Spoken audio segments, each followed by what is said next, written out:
Bueno, un tremendo desafío, no solamente para el comercio en Estados Unidos, sino que también para el nuestro, Javier, porque eso tiene relación, ¿no es cierto?, con varios puntos, que es el tema de abaratamiento, por ejemplo, cuando tú exhibes, ¿no es cierto?, los productos en un aparador, el arriendo de locales comerciales, proveedores, traslado, etcétera, un montón de cosas, pero que sin duda en nuestro país al menos tienen un montón de cosas que se tienen que desarrollar, como es el tema, ¿no es cierto?, de cuando te llegue oportunamente o no un producto, y por otra parte, considerando, ¿no es cierto?, este Cyber Monday que tuvimos hace poco, que realmente las ofertas sean reales, porque para quienes habitualmente están cotizando productos en línea, muchos decían que las ofertas no eran tal.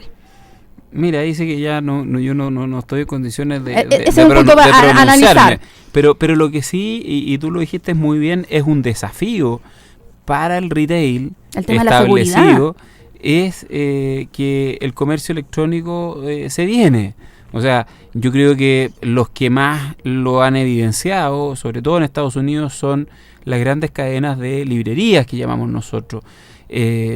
Piensa tú un Barnes & Noble, cómo le ha competido Amazon.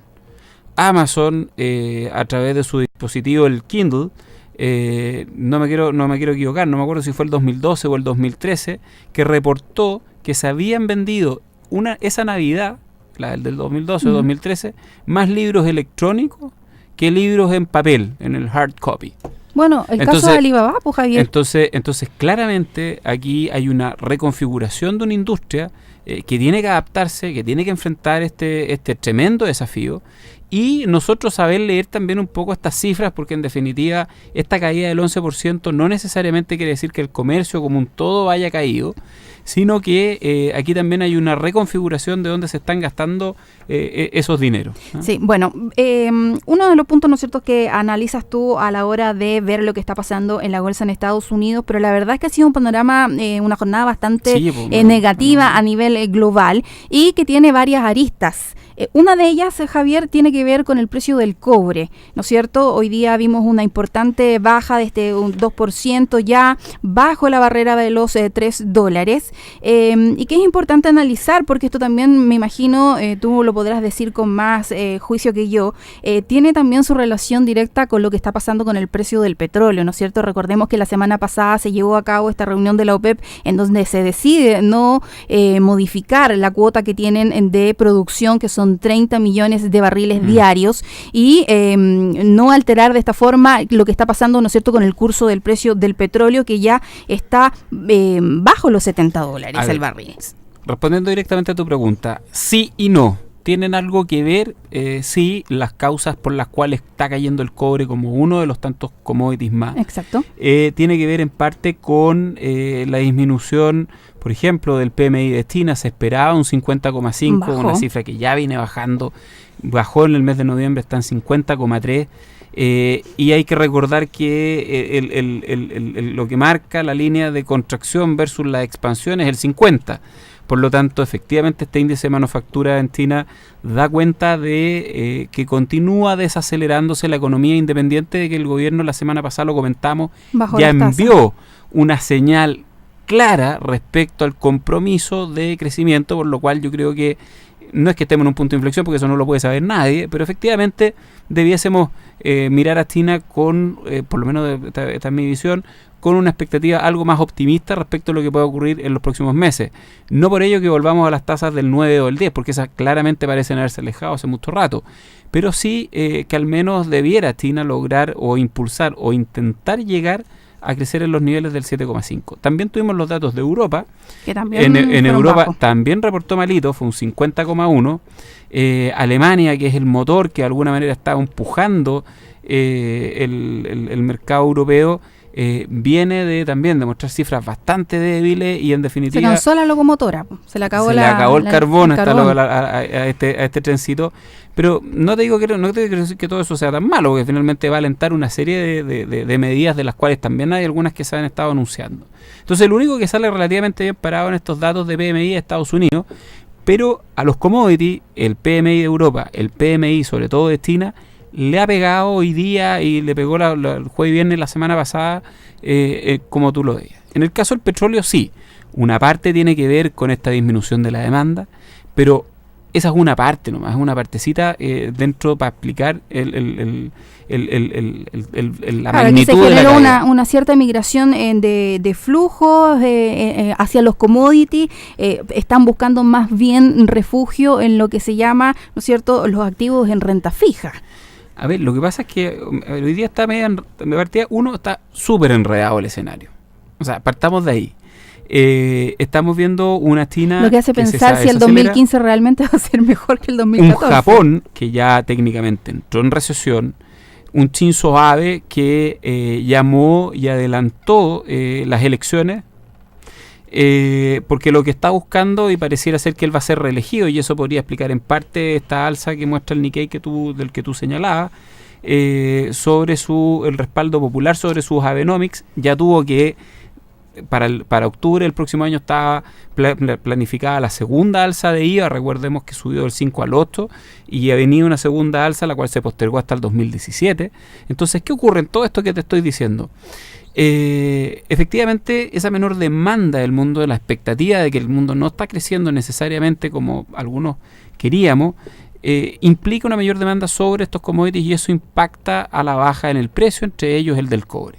En el caso del petróleo, lo que lo impulsa ya es una medida, si tú quieres, más de geopolítica estratégica, principalmente de los mercados árabes, como tú lo señalabas, que agrupados en la OPEP decidieron no recortar la producción, y era un efecto absolutamente esperado, que si ellos decidían no recortar producción, a menor demanda, mayor oferta, el precio necesariamente tenía que caer. Por lo tanto, acá hay también un shock de oferta que está impulsando el precio a la baja, más allá del efecto que viene solamente dado por esta disminución de la demanda, o esta proyección que uno puede hacer respecto a cuál va a ser la demanda que tenga el precio del petróleo en los próximos meses.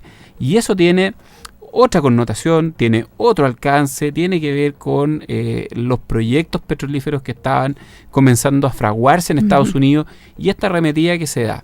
Y ahí hay una pata que es positiva dentro de todo, y que es que un precio más bajo del petróleo puede tener, para los países que somos, por ejemplo Chile, dependientes, importadores netos, algún beneficio, y eso en alguna medida, China también es un importador neto de petróleo, alentar o facilitar aquellas medidas que son pro crecimiento económico. Pero sin duda que hoy día parte de los motores de crecimiento son los mercados emergentes, y entre ellos está China, y Europa no nos ha hecho la tarea relativamente fácil. Como tú lo decías, de cierta forma el petróleo más barato también le entrega un impulso a la economía. Dado este escenario entre el precio del cobre y el precio del dólar, ¿no es cierto?, vemos un escenario en donde el peso chileno y el cobre, al parecer, van a seguir todavía bajo presión, ¿no es cierto? Sí, mira, a ver, aquí esto era pregunta para la prueba y era fácil. Nosotros en el programa, Andrea, lo venimos diciendo desde enero. Yo creo que lo dijimos en el programa a fin de año del año pasado. Dijimos, el próximo año el dólar va a tener presión al alza. No, es que está internalizado. No, cuando ocurran los fenómenos, la variable se ajusta. Que lo internalice quiere decir que se anticipa.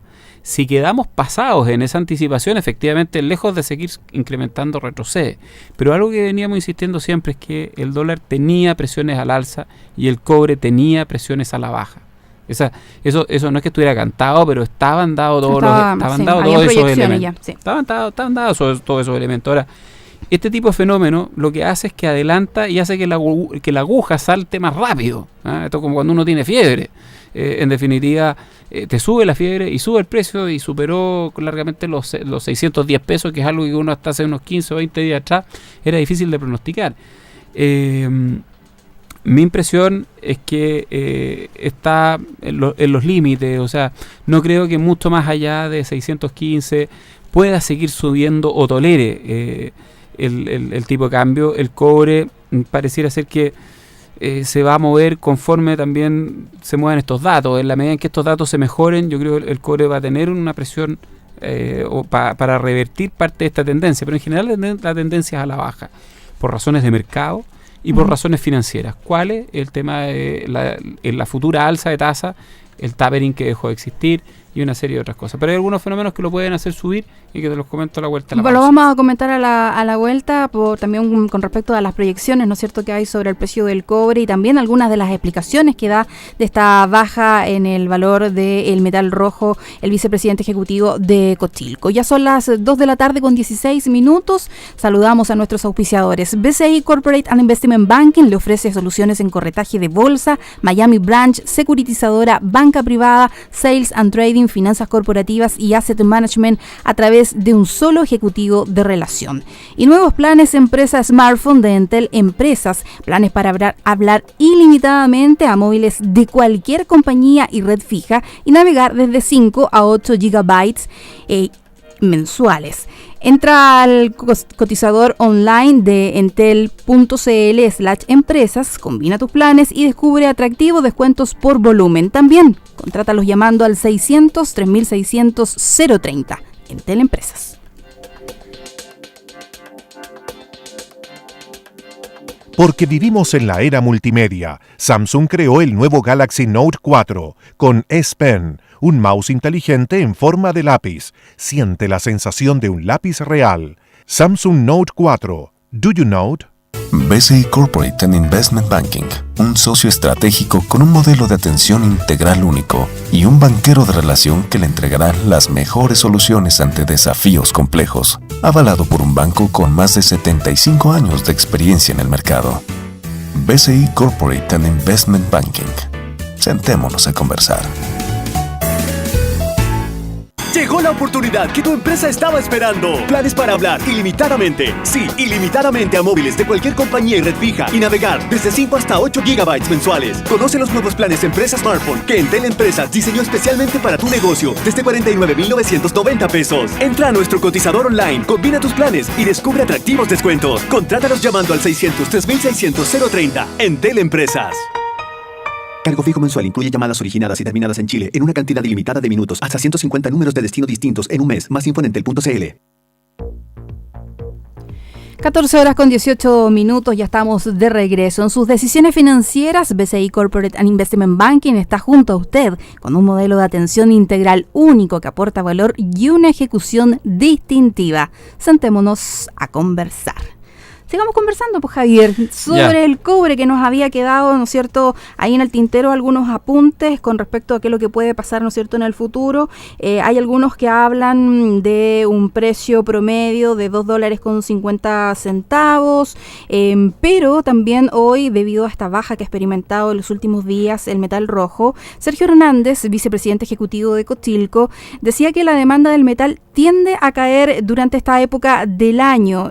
Hablaba también que sobre el menor ingreso al país, porque eso es lo que nos preocupa, ¿no es cierto? El cobre, nuestro principal producto de exportación y los principales ingresos del fisco. Con respecto a esto, él decía que el gobierno va a compensar esta menor baja del precio del cobre con un leve mayor aumento externo y también podría hacer uso de los fondos soberanos. A ver, claro, efectivamente ahí tiene varias aristas esta disminución. Por un lado, la que estábamos viendo antes le pega o genera una presión adicional a las que ya vienen importadas sobre el precio del tipo de cambio. O sea, el precio del dólar, al disminuir el precio del cobre, efectivamente tiene una presión adicional al alza que se suman a todas las otras que hemos comentado en innumerables oportunidades acá. Y por otra parte está el efecto que esto genera a nivel de la riqueza país. Efectivamente, la recaudación tanto de las compañías ligadas a las empresas del cobre como la recaudación tributaria a propósito de los impuestos a la renta de estas compañías, del royalty a la minería, etcétera, y lo que recibe como utilidades por la participación que tiene el Estado en empresas de gobierno como por ejemplo Codelco, se ven efectivamente afectadas en un ciclo del cobre como el que estamos empezando a ver. Entonces, por supuesto que un cobre por debajo de los $3 alteraría de manera considerable estos ingresos proyectados por parte del fisco. Y efectivamente, el fisco, para hacerle frente a esa disminución, tiene bastantes herramientas. La primera, como dice tú, los fondos soberanos. Una segunda tiene que ver con algo que se aprobó hace poquito, que es la reforma tributaria, que es decir, supone mayores ingresos. Ahora, una economía que se contrae va a generar menos recaudación también. Esto no contribuye al crecimiento, por lo tanto ahí la verdad que yo diría que estamos un poquito neteados.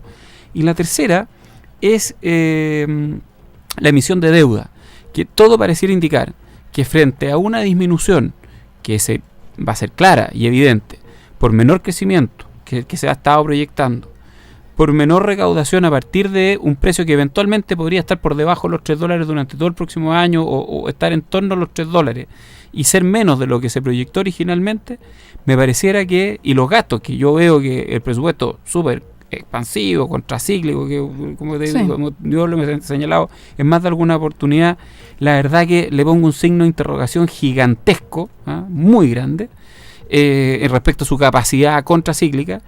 En la práctica lo que le va quedando, y no va quedando otra, es la emisión de deuda. Entonces, por lo tanto, lo que vamos a ver es la emisión de deuda tanto en el extranjero como en Chile. De hecho, la semana antepasada o la semana pasada anduvo en Estados Unidos y en Europa Alejandro Mico, el subsecretario de Hacienda, con alguien más, que no recuerdo el nombre en este minuto, haciendo un roadshow para poder tantear a los mercados y colocar deuda. Ya se contrataron varios bancos también, nacionales e internacionales, para ver este tema. Por lo tanto, esa es una situación que evidentemente se va a dar. Las cifras fiscales, las cuentas fiscales hoy día en Chile permiten además que se genere ese endeudamiento. No vamos a poner en riesgo la estabilidad financiera de la economía ni las cifras macro a partir de esta emisión de deuda. Por lo tanto, claramente se va a hacer cálculos. Algunos dicen, oye, por lo menos 3.000, 4.000 millones de dólares debería ser más o menos el monto de la emisión que podría tener que hacerse el próximo año para poder cubrir el déficit que se puede generar. Un déficit, comillas, estructural de un 1 o un 1,5% durante algún tiempo, la economía chilena lo puede resistir. O sea, hoy día las cifras que tenemos lo tolerarían bastante bien. Y las tasas de interés, mientras no suban, o sea, si es que ha de hacerse esto, oye, que lo hagan luego, que lo hagan entre marzo y abril y mayo del próximo año, porque a partir de junio, julio, antes que la Fed decida subir en algún las minuto van a tasas. empezar a subir las tasas. Se supone que con menos fuerza que la que está, pero que aprovechen el ciclo de bajas tasas, porque por lo menos si nos vamos a endeudar, endeudemos a tasa baja. Javier, tú lo decías, hablabas sobre la resistencia. Algo que está también resistiendo es el desempleo. El viernes, ¿no es cierto?, conocimos la última cifra de desempleo correspondiente al trimestre agosto-octubre, que se ubicó en un 6,4%, sorprendiendo al mercado, que apostaba a un alza del desempleo de un 6,6 a un 6,7. Y esta semana vamos a conocer también justamente un día viernes la cifra de IMASEC correspondiente a octubre. Anduvimos re bien, los que nos escucharon el lunes pasado, yo tengo que siempre recordar eso, porque dijimos, yo me quiero ser súper optimista, creo que va a ser un 6,5, y dije se va a mantener. Y bajó un 0,1 y bajó 0,1, pero digamos en la línea contraria. Fuiste de lo optimista. Y en el IMASEC vamos a hacer lo mismo. Fíjate que contrariamente a lo que yo estaba manifestando en términos de más bien comillas, un pesimismo, yo creo que las cifras no han sido para nada buenas. Mi estimación de IMASEC es alinearlo al 100% con correlación 1 a 1 a lo que fue el crecimiento en electricidad, gas y agua. 2%. 2%. El consenso está en torno a 1,5, 1,6, algunos dicen, bueno, 1,7, yo creo que va a ser en torno a 2. Con esto no va a cambiar considerablemente la cifra de cierre del crecimiento del año. O sea, vamos a quedar en 1,8 más o menos, dependiendo de la cifra Apuesta alta, ¿eh? Sí. Apuesta alta, considerando las magras cifras del sector minería y también comercio, que están empujando bastante a la baja. Sí, pero fíjate que el índice de producción manufacturera hacía rato que no lo veíamos en terreno positivo, creció un 1%, el de minera efectivamente cayó un 1,3%, pero no nos olvidemos que el mes inmediatamente anterior la cifra de la producción minera cayó algo así como no me quiero equivocar, algo así como un 2,5, 2,7%. Por lo tanto, esta disminución es bastante menor que la que tuvimos antes y mi percepción es que octubre nos va a dar esa cifra.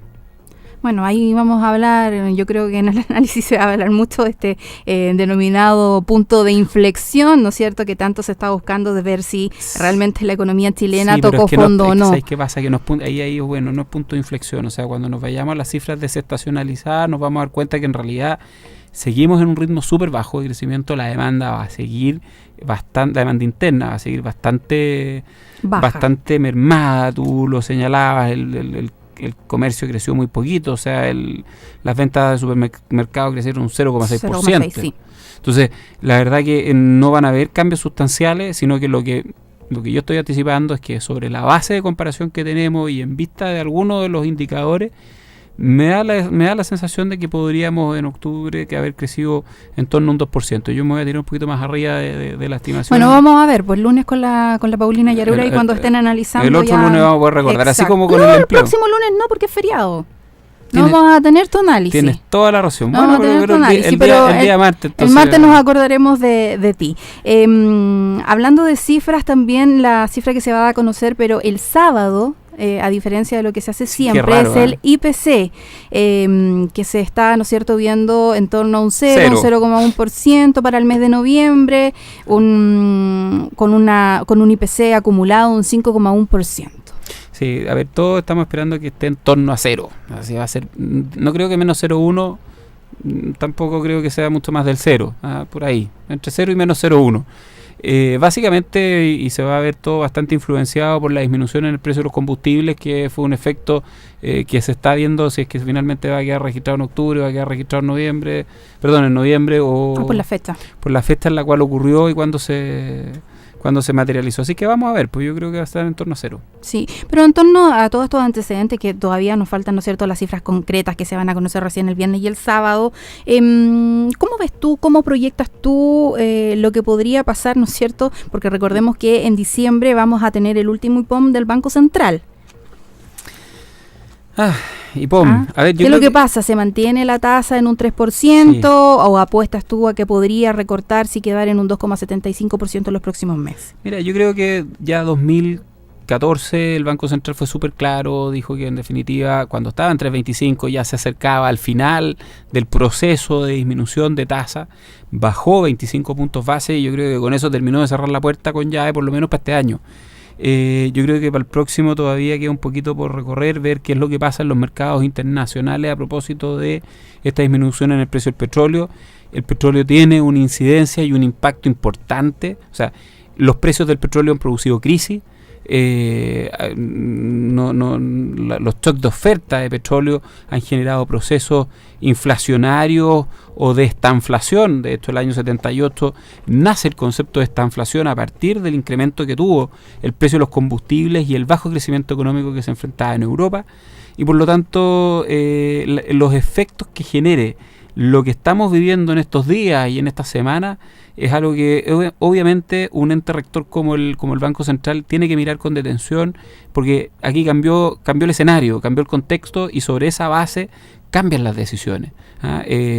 Van a cambiar las decisiones de la FED también, en términos de con qué fuerza empiezan a subir las tasas de interés. El miércoles vamos a conocer detalles del libro Bates, que ahí seguramente algún mensaje, algo entre líneas vamos a tener que sacar con respecto al futuro. Y que necesariamente van a tener que recoger este nuevo escenario. Entonces yo te diría, mira, probablemente a diciembre cerremos con 3, pero sin duda que uno no puede descartar que hayan durante el próximo año nuevas bajas, porque eso también hay que ver cómo impacta en el precio del dólar. O sea, si la alza de tasas que se ve en Estados Unidos es más suave de lo que se está esperando o se dilata más, y en eso es muy explícita la Fed, el Banco Central va a tener un espacio para poder generar una baja de tasa sin que el precio del tipo de cambio impacte de manera importante. Y si es que el precio del petróleo se mantiene bajo, sigue cayendo inclusive. O sea, si tú revisas la portada de Bloomberg hoy día, dice, oye, ¿y será posible, dado este escenario, un petróleo a $40?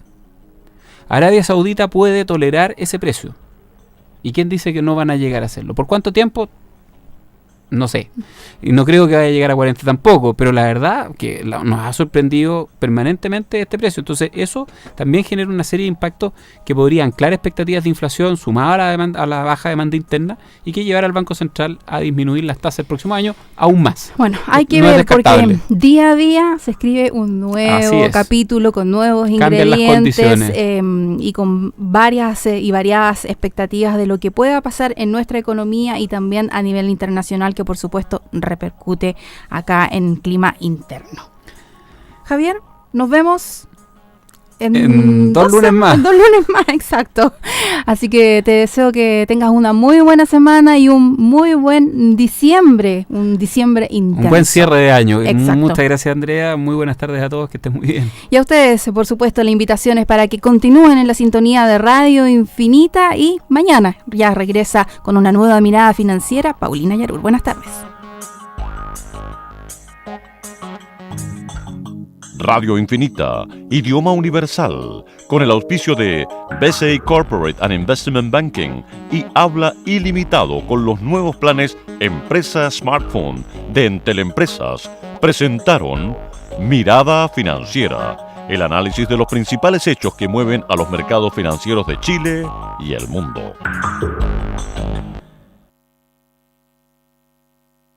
En Infinita, indicamos la hora. 2:31 p.m. En estas fiestas, Kia tiene precios sin competencia. Ven y celebra con bonos navideños de hasta $1.000.000 en modelos 2015. Morning, Rio 4 y Sportage a precios increíbles. ¿Qué esperas? Más información en kia.cl. Kia, the power to surprise. Kia Chile, una empresa indomotora. ¿Sabía usted que al facturar electrónicamente con Softland, usted no paga por cada factura o documento electrónico que emite? Disfrute de las ventajas de contar con un software que lo tiene todo. Además de la facturación electrónica, Softland incorpora la nueva normativa financiera